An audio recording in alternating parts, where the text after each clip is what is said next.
and welcome to the 8th edition of International Festival of Media, hosted and curated by Jagran Faculty of Journalism and Communication, Jagran Lake City University. I am Devika Taneja in conversation with a very special guest. My guest here today holds a 20 years of experience in the field of journalism. Other than being a journalist, he is also an author who has wrote many impactful books that have been recognized well. Please join me in welcoming none other than Mr. Deep Haldar. We are excited to have you here. Very excited to be here. Thank you. So I have a set of questions for you. Sure. My first question would be that you have worked in journalism for 20 years. And 20 years is a very long period of time. So the past 20 years, journalism has evolved very much. How do you see that and what do you feel about that? I feel I'm too old and I should retire, which I have partly but not fully because I still write. The change has been momentous and it's still changing.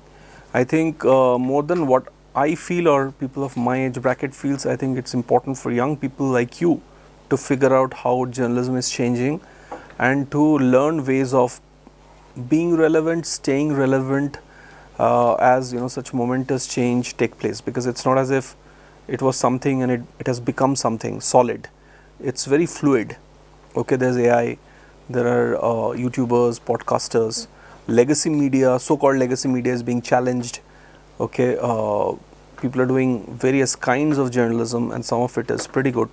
So I think more than how I feel, because I'm an old coot, I think young people need to figure out how journalism is changing and the ways forward. But I feel very excited. I think it's wonderful. Change is always wonderful. Yes, learning from you would be a better part to this, like a good part to this. Learning from you should be my goal, because you're young and you can adapt to changes perhaps faster than people who are not so young or old like me. So I think a lot of us need to learn from young people how you are navigating this change, because it's not just change in journalism, it's also changes in society, in social media, in the way you live your lives, in your aspirations. So I think it's very important to track these stages of change. So in your journey, you have launched newspapers like DB Post and Millennium Post. So what were the biggest challenges you faced during those while? I didn't technically launch DB Post. DB Post was launched, but perhaps it was not launched the way the promoters of the paper wanted it. Millennium Post I launched. The challenges in DB Post and Millennium Post though were the same, which is getting a new team to have a common vision, okay, which agrees with not just the vision of the promoters of the papers but also with a sizable section of the readers. So when you have a young team and new team and new systems have to be put in place, new habits, common goals, common aspirations as far as our careers in the same newspaper are concerned. So I think the biggest challenge is to get everything on board with that challenge. So whatever position you're holding, to keep seeing the bigger picture and to realize, okay, this is what we are trying to achieve. In set places, like say in a Hindustan Times or a Times of India, the goal is set. Okay, people know they are small cogs in the wheel, so they know what's expected of them. So some people carry on with the routine stuff, some other people do more than what's expected and perhaps get promoted faster.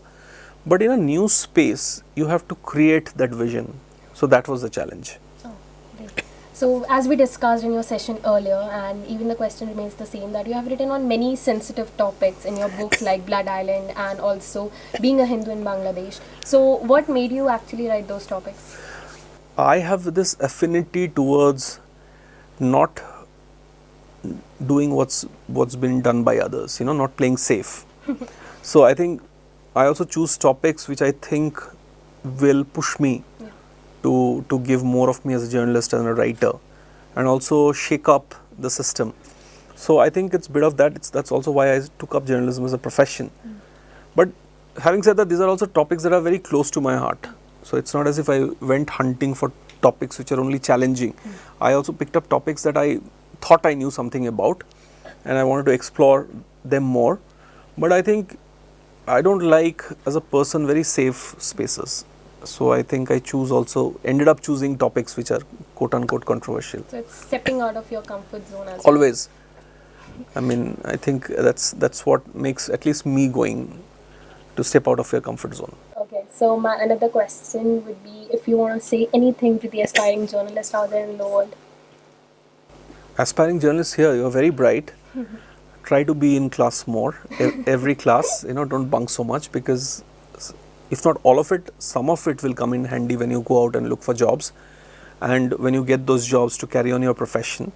So yes, you need to be out, because as journalists also you'll be out, but also try to be in your class and learn from your teachers, learn from your books, but learn also from the whole wide world. Learn from internet, but learn as much as you can from every way. Okay, learn from each other. Many of you come from different backgrounds, so a lot of journalism internally can happen if you listen to each other's stories, and if you figure out the fact, which I'm sure you have, that even though you come from a same country, sometimes the same state, your life experiences have been very different, and to understand that is the beginning of your journalistic journey.